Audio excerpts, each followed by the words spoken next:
Estamos começando mais uma live aqui do perfil do Instagram do Parlamento Aberto.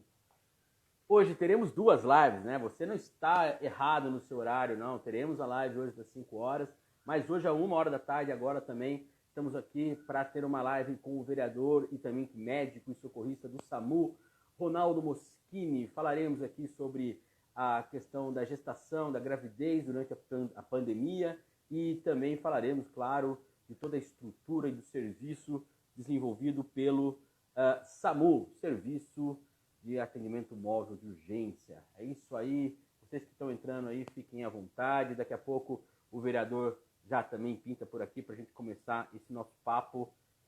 Lembrando que hoje à tarde, às 5 horas, teremos uma outra live aí com a nutricionista Estela Hermann para falar sobre alimentação na pandemia. Tá todo mundo aí precisando cuidar da saúde, agora parece que a coisa apertou, 3 meses, aquele pessoal que estava ali, vamos aproveitar a pandemia então para dar uma relaxadinha e tudo mais, né? Eu acho que agora a coisa está apertando, então estamos tudo aí falando de saúde, falamos de exercício na semana passada, falamos de organização do trabalho, agora falaremos também de gestação, gravidez e também, claro, alimentação, que vai ser a live das 5 horas da tarde. Estamos aqui apenas esperando, né, o vereador Ronaldo Moschini entrar para que a gente possa iniciar a nossa live aqui sobre gestação, gravidez na pandemia e também o serviço do SAMU. Bom, enquanto isso, eu vou passando aqui alguns dados para vocês. Tá? Ronaldo Moschini já está aqui, vereador Ronaldo Moschini. Vamos dar certo, hein? Estou sentindo firmeza hoje aqui, a internet tá.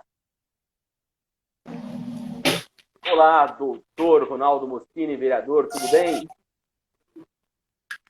Olá, meus cumprimentos a todos que nos ouvem e nos assistem nesta live hoje, falando sobre Covid e gestação e falando da minha experiência também no SAMU da cidade de Piracicaba, como médico plantonista, sobre o convívio com os pacientes Covid-19, SARS-CoV-2, né? E sobre a nossa experiência da transferência, transporte, do atendimento aos pacientes do Covid.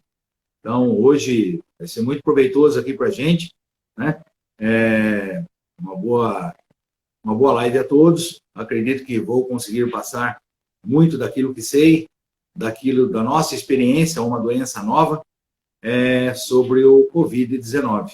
Principalmente as gestantes, puérperas, que são aquelas que já ganharam seus filhos, né, que estão com seus recém-nascidos em casa, os cuidados que deve ter, e sobre transmissão, sobre contaminações e tudo mais.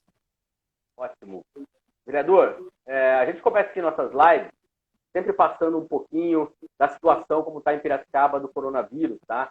Por conta, aí, sempre atualizando.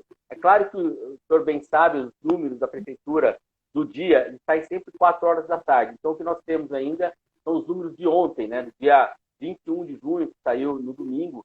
Então, hoje temos 1.776 casos confirmados, de acordo com o radar coronavírus, né, que é de ontem, assim como 543 pessoas continuam em tratamento, temos ainda 733 pessoas que são suspeitas. Tá bom o som aí? Então, eu pedi para erguer o volume um pouco, aumentar a intensidade do som. Tá bom.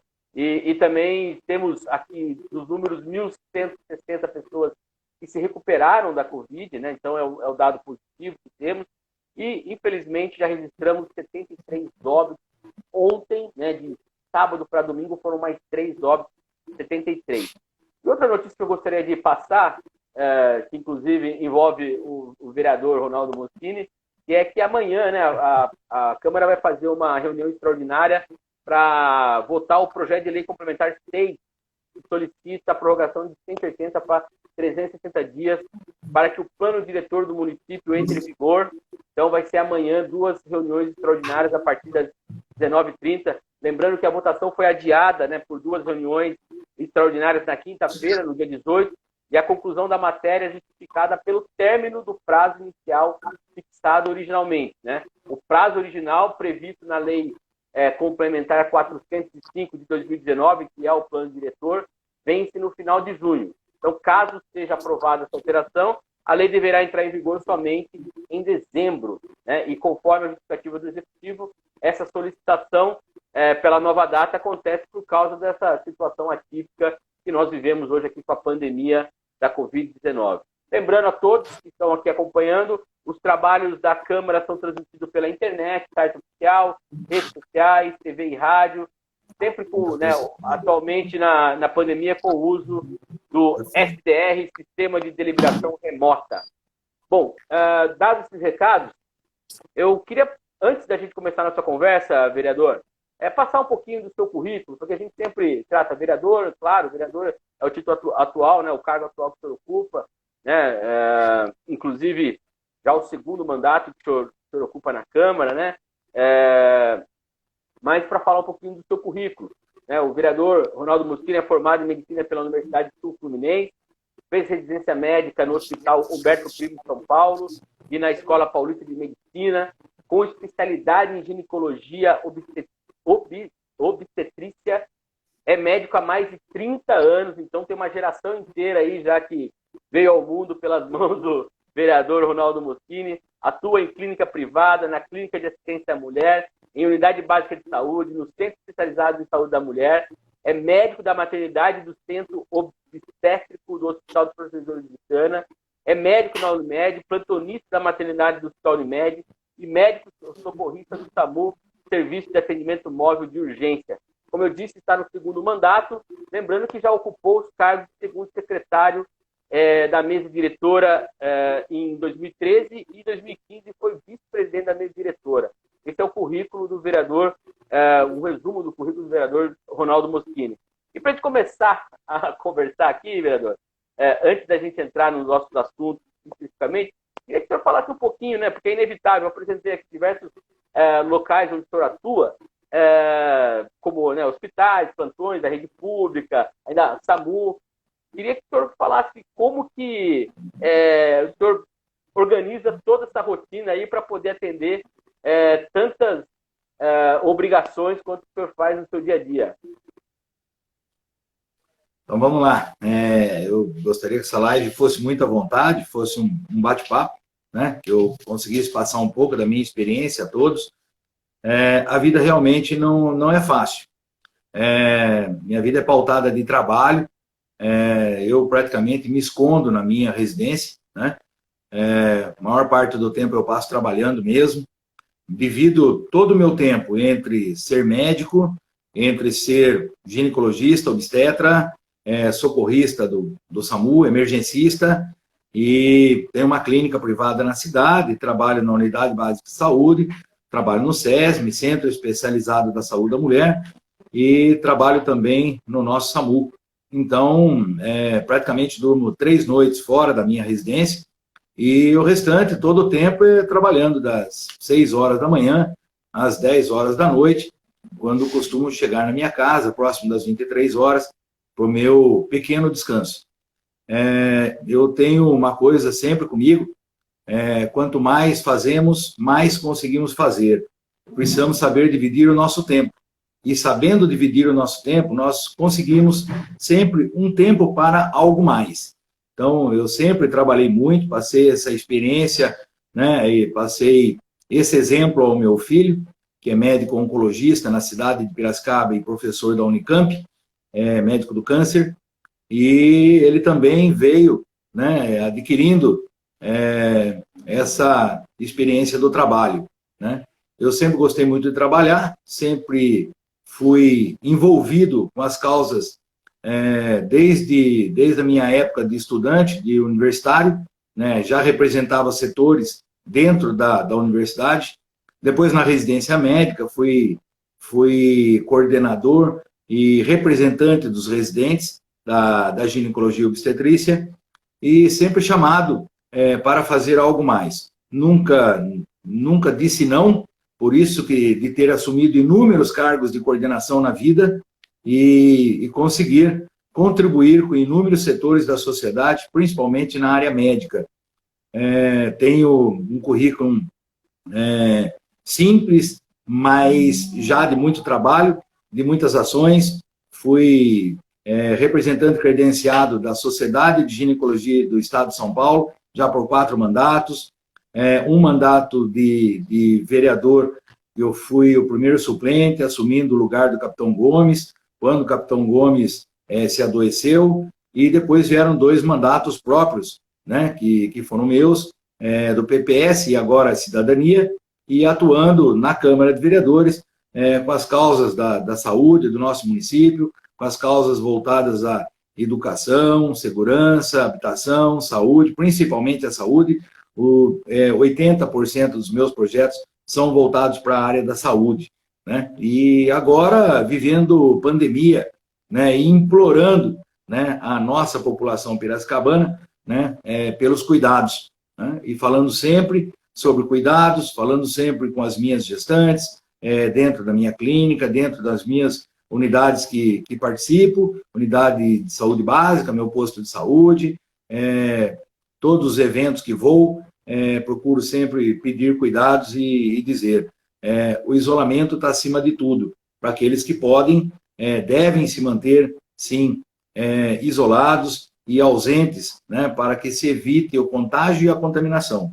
Logicamente que sou a favor da abertura, mas abertura com muito cuidado, com muito critério, né? Eu acho que não podemos, temos que ter muito bom senso nesse momento, até porque existe a economia de todos, a economia do lar, a economia da nossa cidade, do nosso estado, do nosso país, e que se faz muito problemática agora, frente à pandemia do nosso Covid, porque sabemos do aumento do número de desemprego, sabemos da aprovação, né, que agora o empresariado e os patrões, né, podem negociar salários, podem negociar carga horária, pode haver demissões, e o número de demissões tem aumentado, tem se tornado bastante preocupante, porque a alimentação tem que chegar na mesa de todos. E sem o trabalho, né, durante os primeiros 30 dias, até que foi mais fácil, porque negociou-se férias, negociou inúmeras outras opções, né, banco de horas, férias e tudo mais. Passando daí, eu acho que a coisa se tornou um pouco mais complicada, e foi o que vimos, às vezes, muita gente saindo do isolamento, né, e indo para o trabalho, um trabalho necessário, e por necessidade muitas pessoas fizeram isso. O que a gente pede só é para aquelas pessoas que não têm essa necessidade, ou que têm uma situação um pouco melhor, para que tome muito cuidado, e se não há uma obrigatoriedade de você ir ao seu trabalho, se não há uma obrigatoriedade de você defender o seu ganha-pão, né? E se você tem uma condição um pouco melhor, procure se limitar, e para aquelas pacientes que têm um risco maior por já ter comorbidades, ou seja, doenças prévias, o risco aumenta, porque sabe-se da dificuldade que a pessoa tem em relação ao seu sistema imunitário, né? A imunidade mais baixa, o risco aumenta bastante, e essas pessoas que a gente tem tomado cuidados maiores e pedido mais ainda o isolamento. São pessoas com diabetes, hipertensão, doenças renais, doenças pulmonares, doenças cardiológicas, doenças endócrinas, né? Essas pessoas nós temos tido um cuidado maior, causas oncológicas, né, que a gente tem pedido mais ainda, e pessoas acima de 60 anos e recém-nascidos, principalmente os recém-nascidos e pessoas acima de 60 anos. E as nossas gestantes, logicamente, e aquelas que já têm comorbidade e aquelas que já têm fator de risco. Essas há uma necessidade do isolamento. Com certeza falaremos sobre isso exatamente, né, que é o nosso tema, e inclusive a gente eu separei aqui a pauta para a gente poder organizar, inclusive o pessoal que está chegando e está acompanhando aqui nossa live. Entrando, falando da questão da atuação do SAMU, antes da gente começar a falar da atuação propriamente dita, queria que o senhor passasse um pouquinho de qual estrutura que hoje existe o SAMU, quantos atendimentos são feitos, como que esse serviço que é essencial, né, porque eu já vi o senhor falando sobre isso na Câmara diversas vezes, o quanto o tempo ele é precioso para quem está precisando de atendimento ali de urgência, né? E o SAMU ele atua justamente nesse tempo, né, necessário. Eu queria que o senhor passasse um pouquinho da estrutura do SAMU antes da gente começar a caminhar aí para entender todo o trabalho que está sendo feito dentro dessa estrutura durante essa pandemia? O SAMU atua em várias frentes, né? Eu sou médico plantonista do SAMU, tenho lá a minha coordenadora, a doutora Flávia Sá, que é a nossa coordenadora do SAMU, e que tem atuado com muita responsabilidade, com muito compromisso, frente ao nosso SAMU e à nossa central de vagas da cidade de Piracicaba. E eu acho que o SAMU está bem estruturado, sim, em relação ao Covid e aos cuidados com a população. Nós trabalhamos em duas frentes, logicamente, que é o atendimento 192, que é o atendimento de urgência e emergência para esse cuidado principal, que é atender o paciente na gravidade. É aquele paciente que está com dificuldade respiratória, é aquele paciente que está com falta de ar, com insuficiência respiratória, é o paciente grave, é o paciente que nos chama via atendimento do 192. O SAMU trabalha também no transporte de pacientes que já estão na UPA, né, principalmente a UPA 1, que é a Piracicamirim, né, onde concentra lá os casos com alterações respiratórias, com alterações já do Covid-19 e que necessita de internação hospitalar. Então, esses pacientes são transportados com uma unidade de suporte básico nossa e já com a equipe toda preparada para o transporte do paciente Covid positivo, né? Ou o paciente que está indo para o hospital por uma necessidade de já com alterações agudas, né? Principalmente respiratórias, do SAMU. Quando o paciente não está entubado, ele é transportado para uma unidade de saúde básica, que é a ambulância onde tem somente o socorrista e a técnica de enfermagem. Quando esse paciente está entubado com assistência ventilatória, ou seja, com respiração artificial, esse paciente é transportado pela unidade de suporte avançado, que é a nossa ambulância UTI, com uma equipe de socorrista, enfermeira que a gente dizia padrão, né? Que é enfermeira com nível superior, e também com o médico dentro da viatura, para que esse paciente possa ser levado a uma UTI com segurança maior. Todos os pacientes graves são transportados com a nossa unidade avançada, que é a ambulância UTI. E os pacientes menos graves, sem assistência ventilatória, sem estar com respiração artificial e que tem respiração espontânea, esses pacientes vão com o nosso suporte básico. E também, no SAMU, lá nós temos hoje o DISC Covid, né? Onde fica também na mesma base operacional, onde fica um médico das 8 horas da manhã às 20 horas, atendendo telefonemas para orientação aos pacientes que têm qualquer dúvida, ou aos munícipes, né, que têm dúvida em relação ao Covid.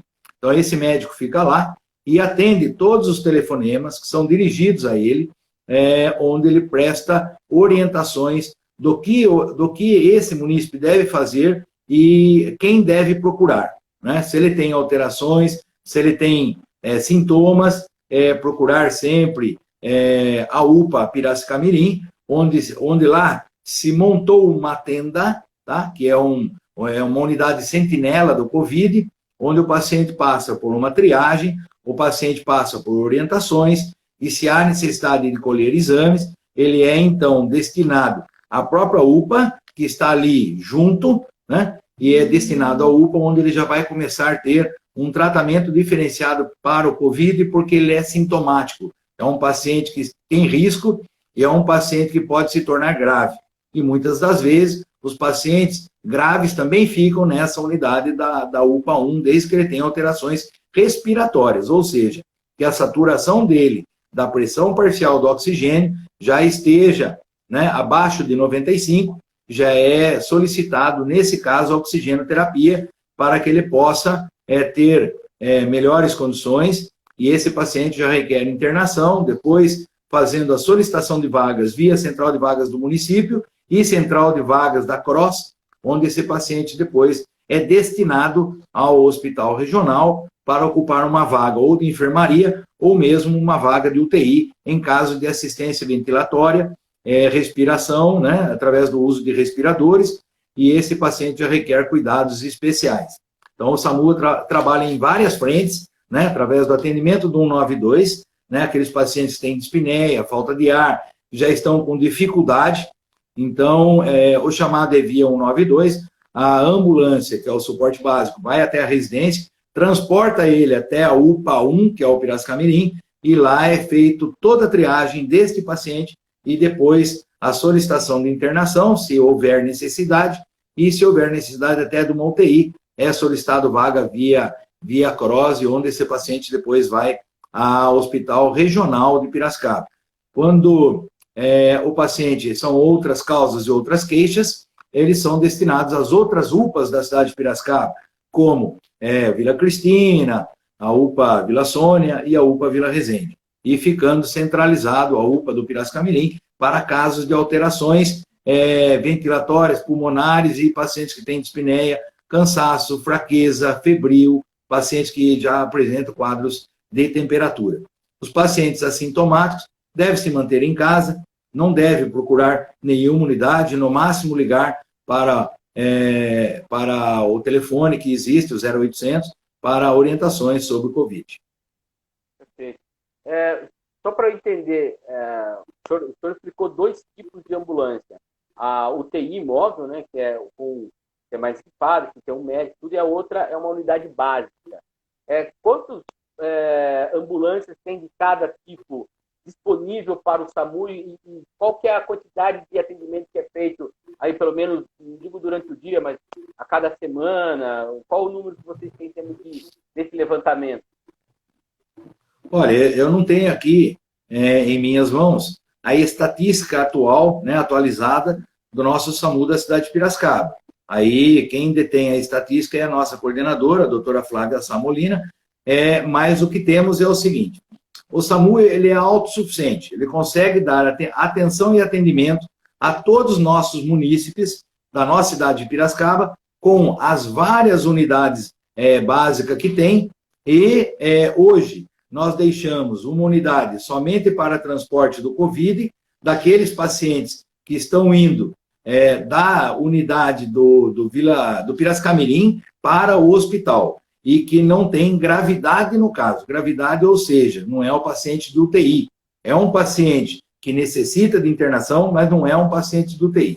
No caso do paciente que está com assistência ventilatória, que ele está respirando por uso de respiradores, né, que ele tem uma ventilação assistida, esse paciente necessita de uma ambulância UTI. Então, nós temos uma unidade, que é a USA, nós temos uma unidade da USA, e temos uma também que ela fica como suporte a essa unidade. Vamos supor que nós temos um problema mecânico, um problema técnico, nós temos uma segunda USA para ser colocado de imediato para a substituição. E temos também as várias unidades básicas que nós vemos percorrendo por toda a cidade, que faz todo o atendimento do 192. E transportes de pacientes com Covid, normalmente deixamos uma unidade somente para esses casos, né?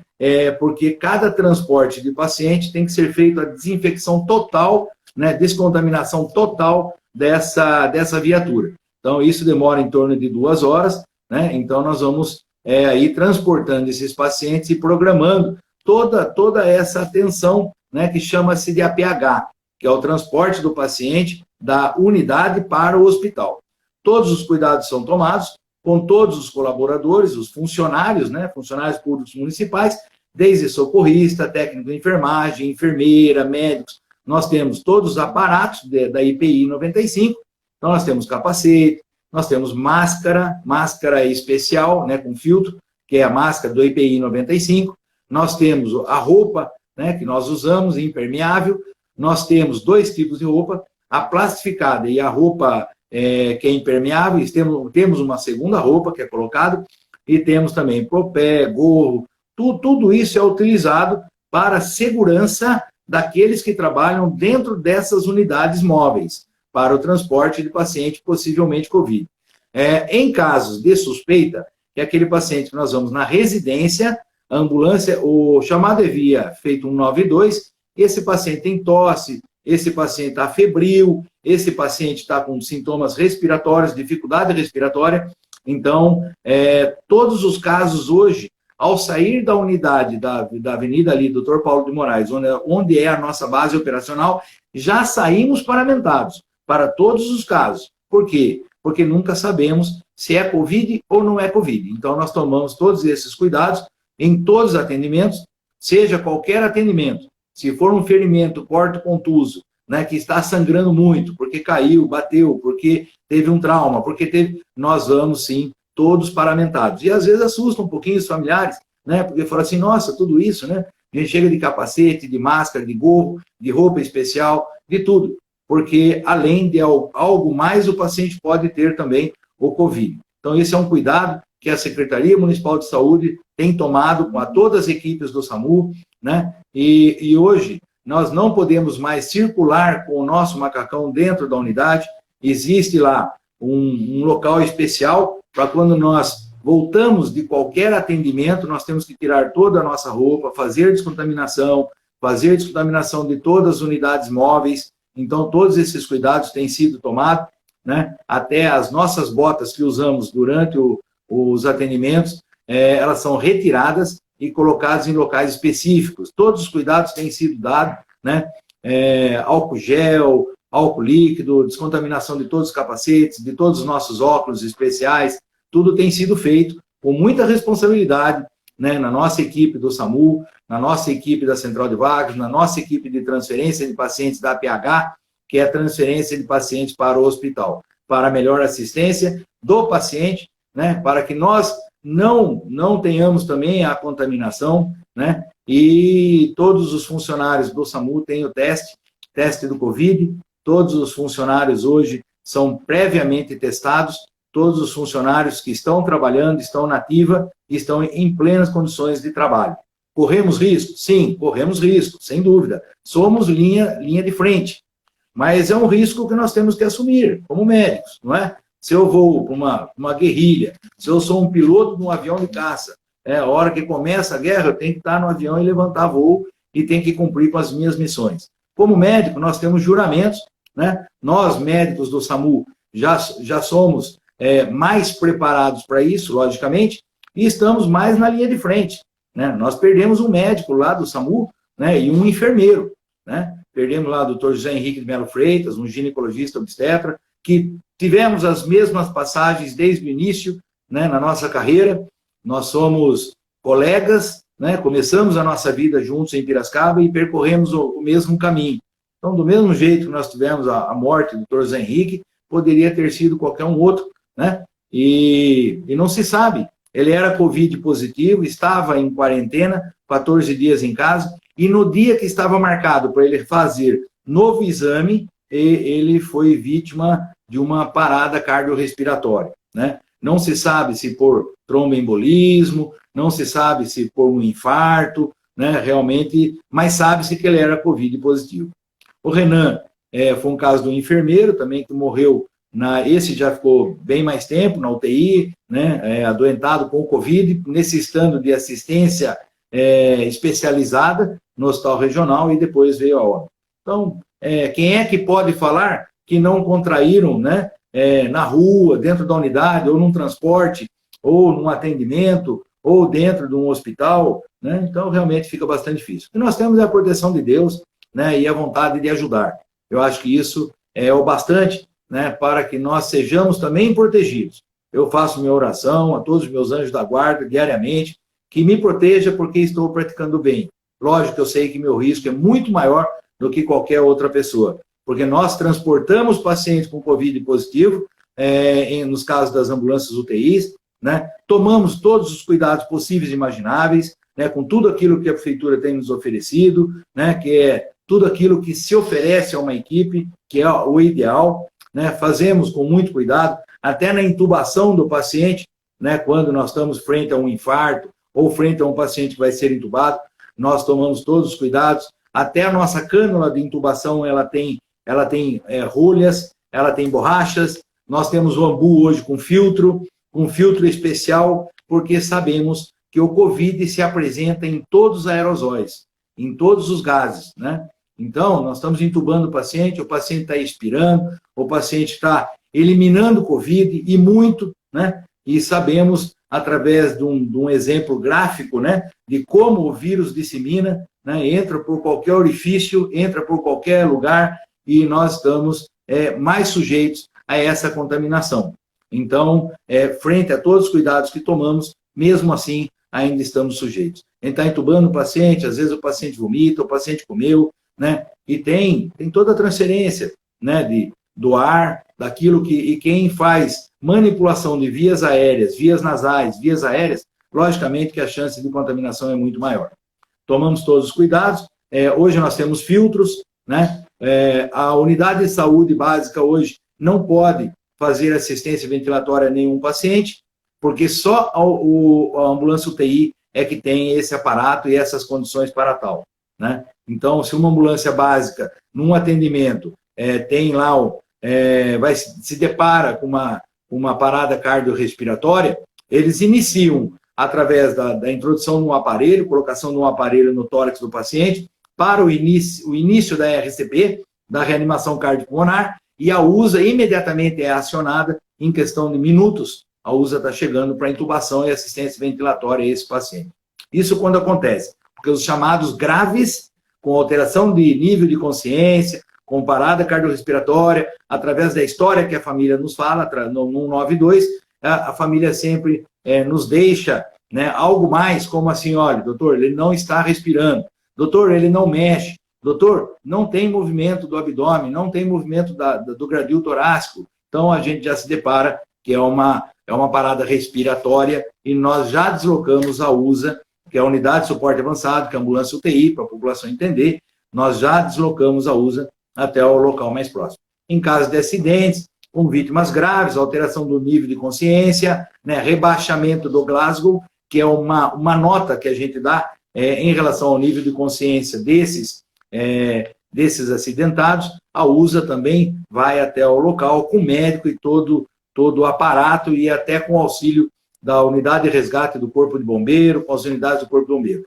principalmente em acidentes graves, acidentes que a vítima foi lançada para fora do automóvel, capotamentos, presos em ferragens, afogamentos, enforcamentos, acidentes de motos, motociclismo, motocicletas, acidentes carro-moto, carro-ônibus, carro-caminhão, todos esses casos mais graves, a USA tem deslocado com um médico especializado para o atendimento de urgência e emergência no local do acidente. Inúmeras vezes, deitamos em asfalto de 80 a 100 graus para poder entubar um paciente e para poder salvar a vida ali naqueles primeiros minutos, que sabemos que todo paciente politraumatizado grave morre na primeira hora. Então, é esse cuidado que é principal e fundamental. Já realizamos até drenagem de tórax dentro da viatura, tirando o paciente em maca rígida, na prancha, e dentro da viatura nossa, já fizemos drenagem de tórax, intubação,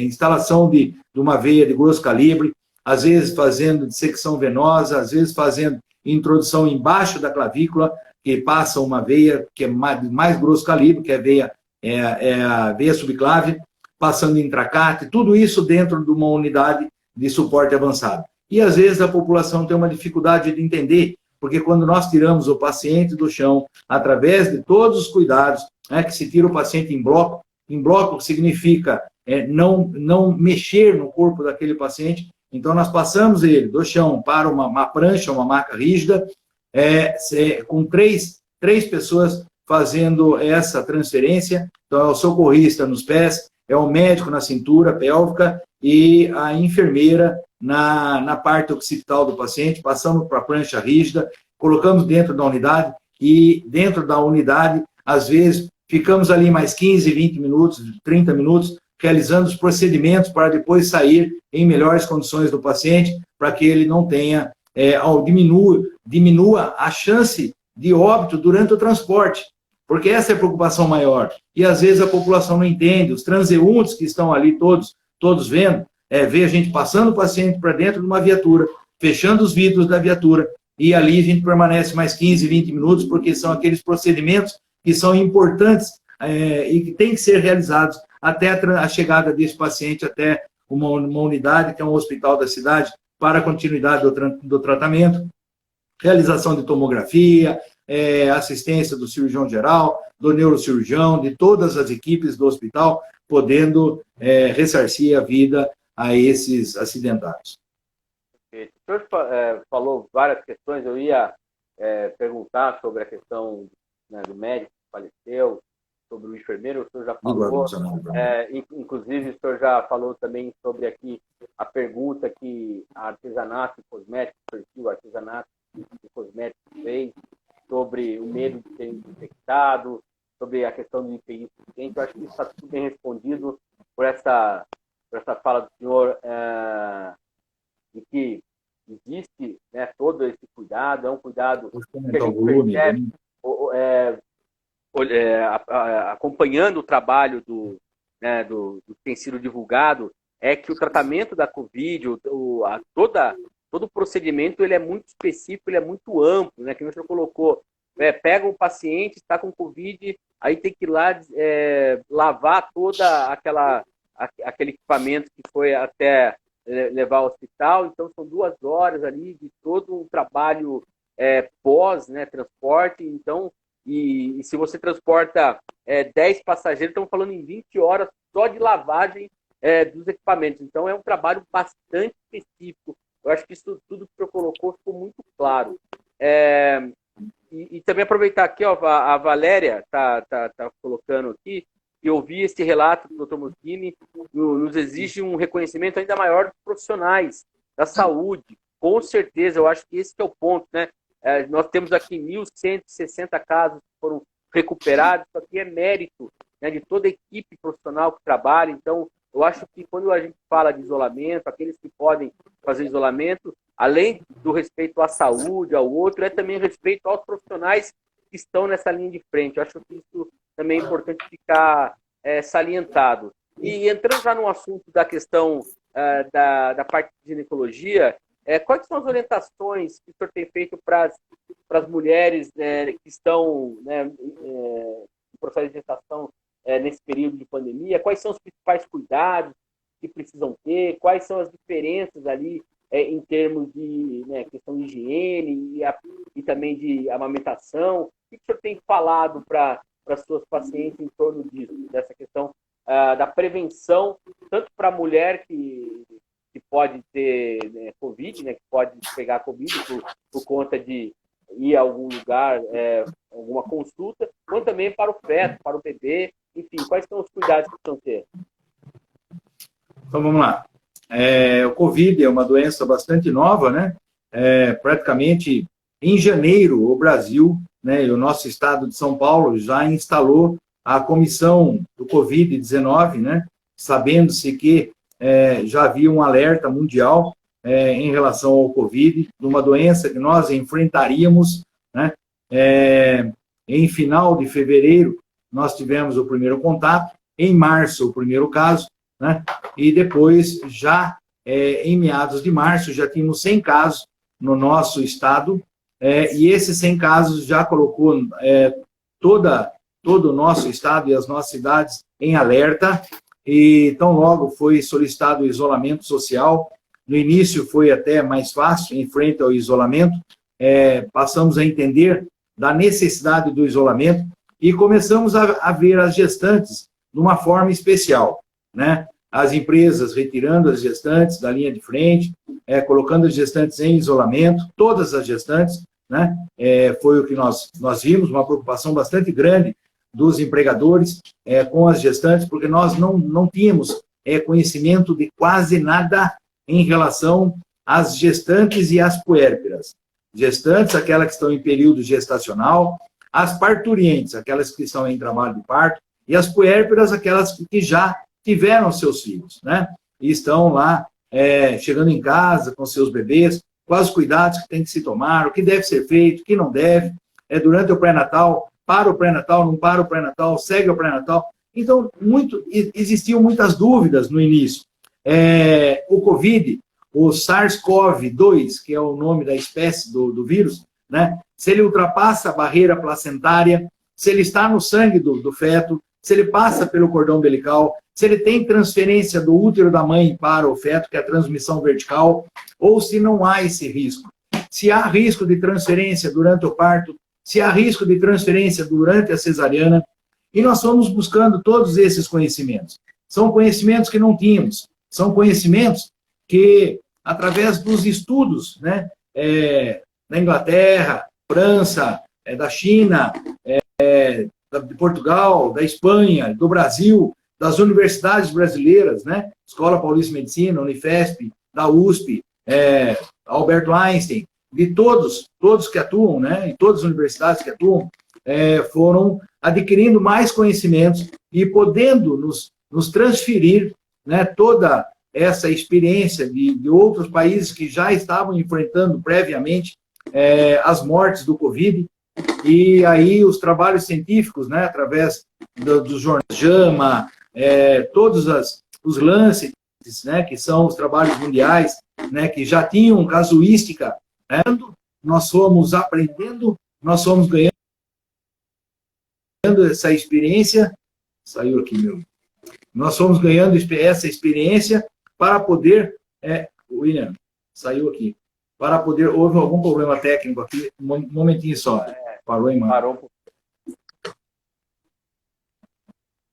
Só um segundo, está voltando a imagem.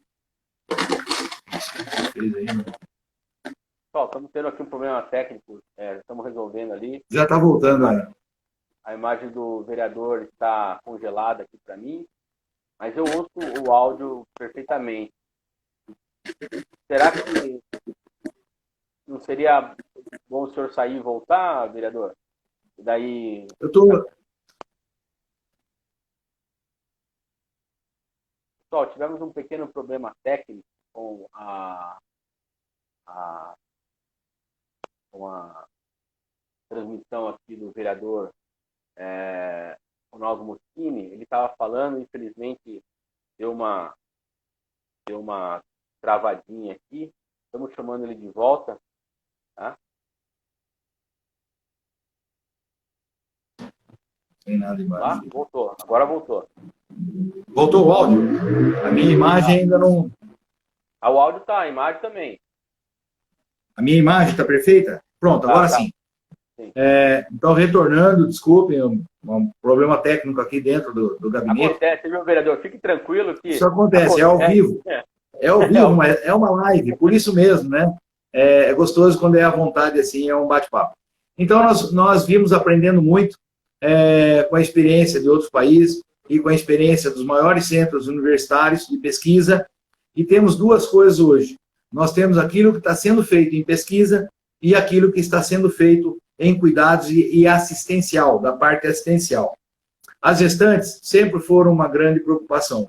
E fomos vendo, com o passar dos dias, né, que o número de gestantes infectadas era pequeno, né, e que nós acreditávamos que a gestante tinha uma imunidade, né, frente ao Covid, porque toda gestante é imunodeprimida, e nós tínhamos uma preocupação muito grande, porque tivemos mortes do H1N1, né? Então, a preocupação com o H1N1 fez com que a gente vacinasse todas as gestantes, trabalhássemos com vacinas, e com isso ganhamos bastante segurança.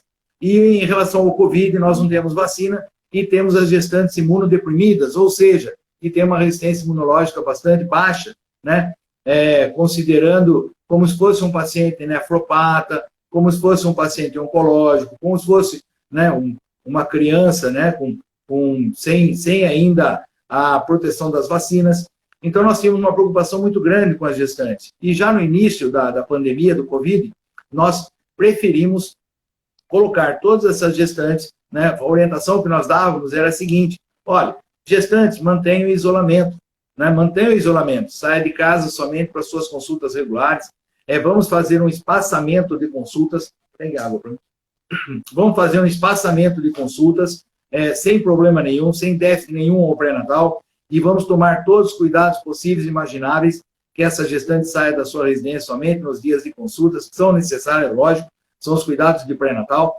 E depois nós fomos vendo que o índice de contaminação de gestantes doentes era muito baixo, né, quase insignificante, e que as gestantes foram colocadas no grupo de risco como se fossem adultos jovens, tá? Elas não tinham grupo de risco se comportando como as pessoas acima de 60 anos de idade. é que o índice de contaminação e de óbito era 69%. As gestantes vieram para um grupo até muito mais tranquilizador, que era semelhante aos adultos jovens. Frente a isso, se não houvesse nenhum risco da gestante no seu trabalho, se ela não trabalhar em unidade de saúde, onde se tem uma contaminação maior, se ela não trabalhar na linha de frente, ou seja, na linha do atendimento ao setor público, se ela não trabalhar e não houver condições de home office, essa gestante pôde retornar ao seu trabalho, desde que ela não tivesse nenhuma outra comorbidade. Comorbidade é doença prévia, né? Eu não posso determinar que uma gestante diabética esteja trabalhando.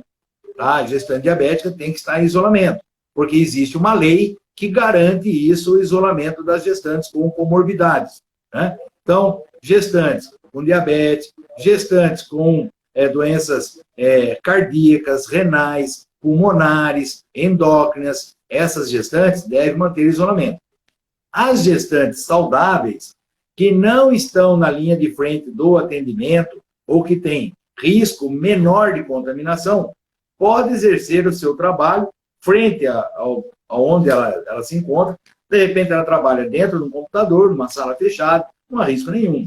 De repente, ela trabalha a um isolamento de 3, 4, 5 metros de outras pessoas, não vejo risco nenhum, né? Agora, as gestantes que já tem lei que protege as gestantes, que ela deve ser colocada, sim, em isolamento, em casos de risco maior, em casos de comorbidades, doenças prévias, o cuidado deve ser o isolamento. E aquelas que vão ao trabalho, que pratiquem o uso de máscara por todo o tempo do trabalho, que tenha a sua máscarazinha de pano, que lave a máscara diariamente, que tome todos os cuidados de ter o espaçamento de 2 metros, não é 1 metro nem 1,5 metros, são 2 metros o espaçamento preconizado, né, às outras pessoas, e que exerça as suas funções, tá?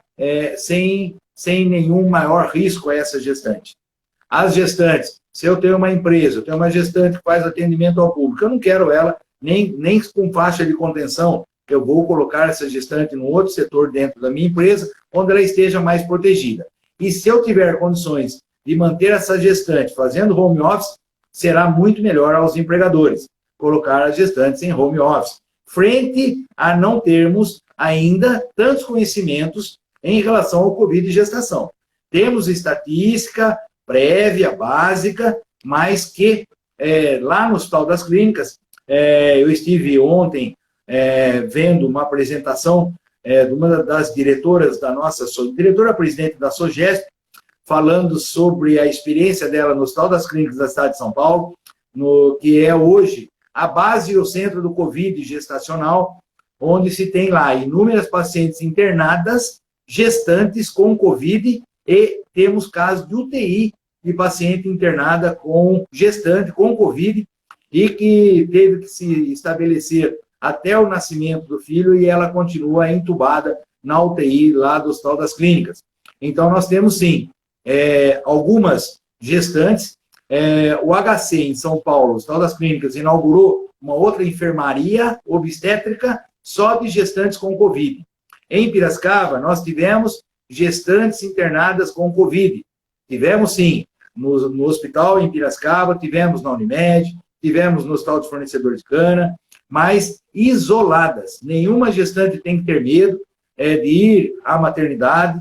Em caso de necessidade, deixa todas. Procure um hospital somente em casos necessários. Não é por uma pequena queixa, não é por uma pequena alteração. Ligue para o seu médico, converse com o seu médico, procure no seu posto, fale com a enfermeira, fale com o médico, né? Evitem usos de hospitais nessa fase da pandemia. Por quê? Porque nós não podemos ter aglomerações em hospitais, e nem em outras unidades, na verdade, né? Temos que ter todos esses cuidados. E quando necessário, estamos lá.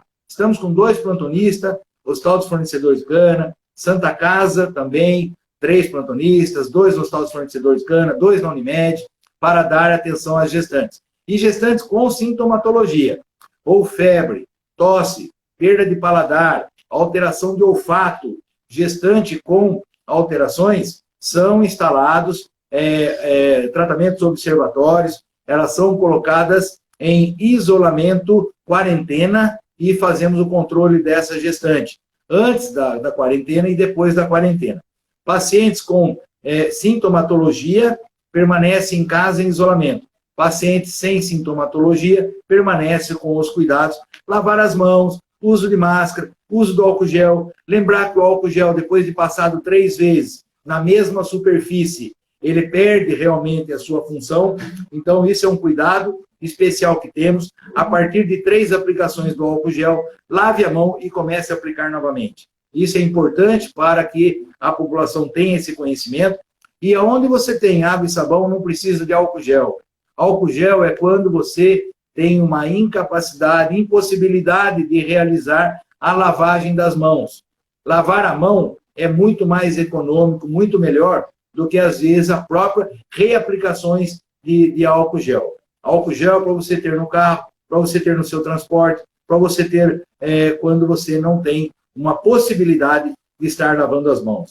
Lave muitas vezes as mãos, use máscara, cuidado com pessoas sintomáticas, pessoas que tossem, pessoas que espirram, pessoas que estão com gripe, pessoas que estão acometidos de algumas outras viroses.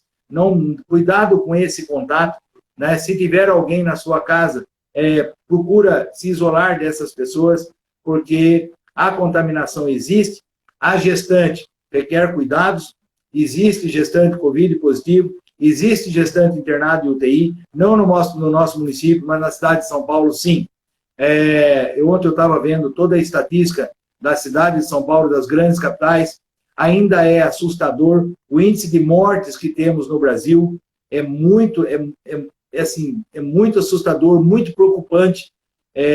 A pandemia do Covid é muito séria e hoje nós vemos pessoas se aglomerando, pessoas nas ruas, pessoas, e tenho certeza, se for fazer uma pesquisa do que aquela pessoa está fazendo naquele momento na rua, muitas das vezes não há nenhuma necessidade de estar naquele local, naquele momento. As gestantes, quando vão aos consultórios ginecológicos obstétricos, na consulta do seu pré-natal, nós estamos fazendo espaçamento das consultas de pré-natal, porque as gestantes, né, nós intercalamos consulta de pré-natal com consulta ginecológica, para que essas pacientes possam chegar e ter uma clínica mais tranquila, né? Sempre o médico questionar a temperatura da paciente, aferir a temperatura, perguntar sobre falta de ar, se ela tem dificuldade respiratória, se ela tem coriza, alterações de apetite, alterações de olfato, do paladar. Tudo isso é importante para nós. E podemos, sim, fazer o espaçamento das consultas obstétricas durante o pré-natal agora, no Covid, sem problema nenhum. Lógico que a paciente, quando tem que ser solicitado um ultrassom morfológico em torno de 23 a 24 semanas, nós não vamos deixar ela perder um ultrassom desse, que é importante, não posso espaçar essa consulta.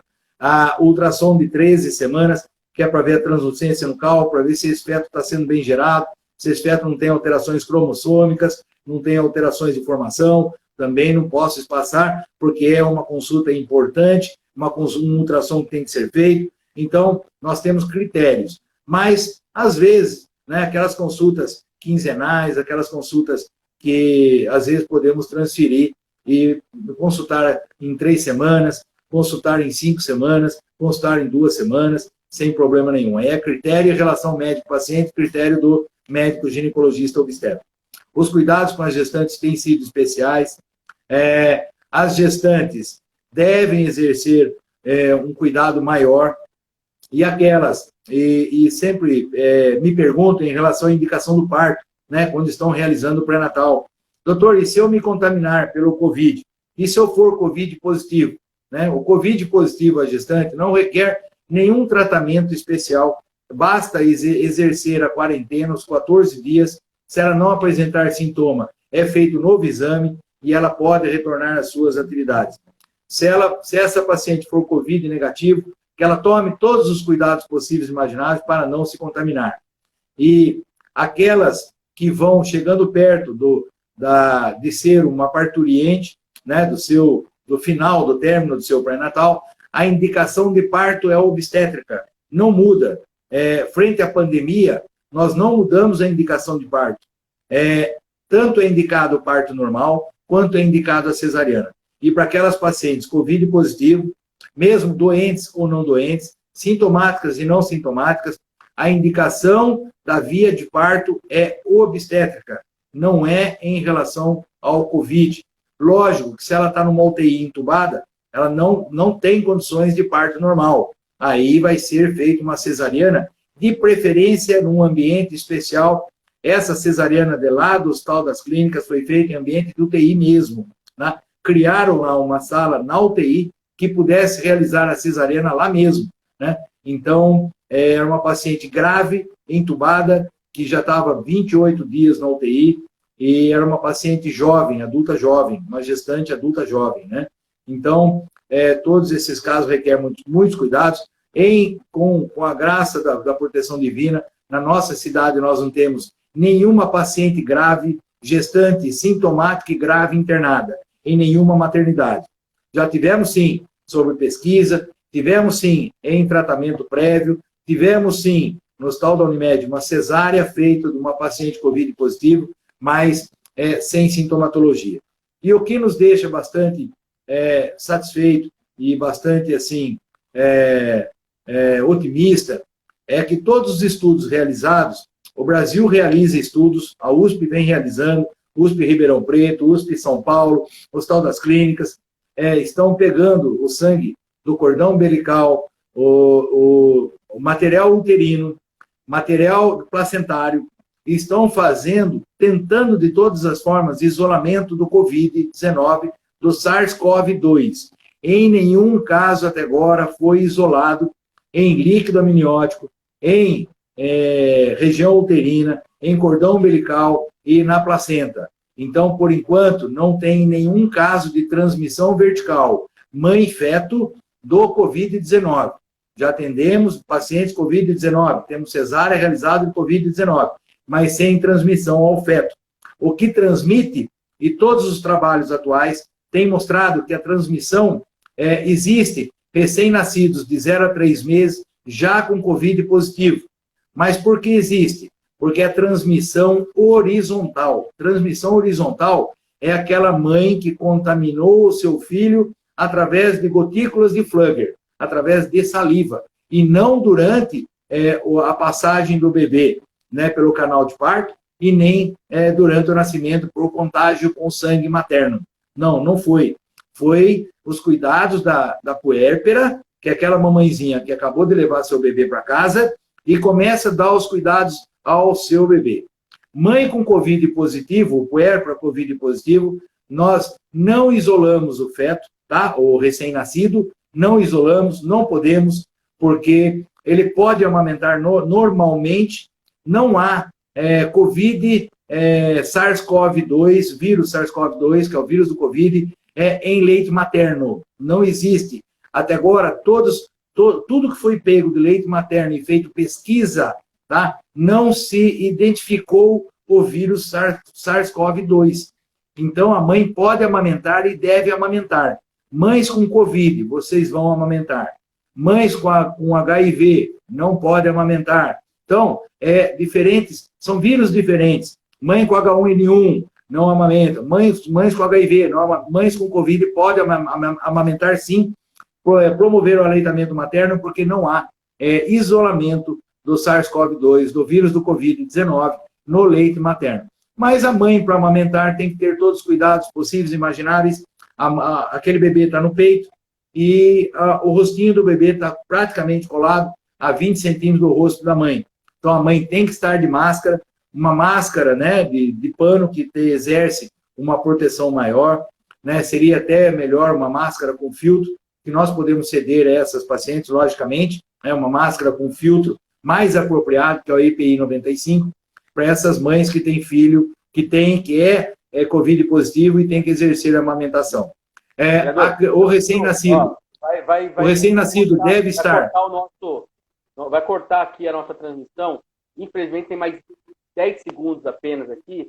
O recém-nascido deve estar a 2 metros da mãe, isolado no seu bercinho, a 2 metros da mãe. E a mãe exercendo todos os cuidados. Perfeito. Obrigado pelas informações. Desculpa que realmente